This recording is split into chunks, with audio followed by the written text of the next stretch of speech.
बिस्मिल्लाहिर्रहमानिर्रहीम। सूरह इदश्शम्स कुव्विरत अगर रोज़ाना कोई शख्स पढ़ता रहे तो जादू को बातिल करने में बहुत फ़ायदा देती है ये सूरत। और अगर जो है जादू किसी जगह दफन किया गया है तो पढ़ने वाले को वो जगह बतला दी जाती है, यानी ख्वाब में पता चल जाता है। कम से कम इसकी तादाद जो है 3 मरतबा है और ज़्यादा की कोई हद नहीं।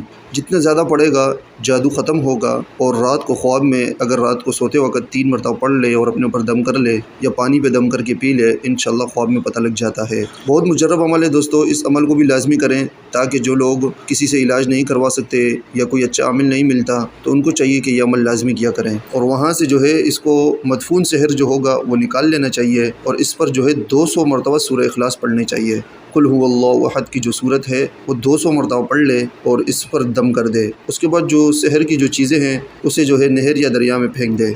और अगर किसी को सूरह तकवीर पढ़ने नहीं आती इदश्शम्स कुव्विरत तो उसको चाहिए कि ये नक्श इस्तेमाल करे। इस नक्श के इस्तेमाल से जो है उसको वो जगह बतला दी जाएगी जहाँ जादू दफन है।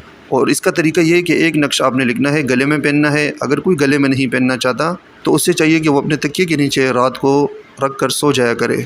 इंशाअल्लाह उसे पता लग जाएगा कि जादू कहाँ दफन है, अल्लाह के हुक्म से।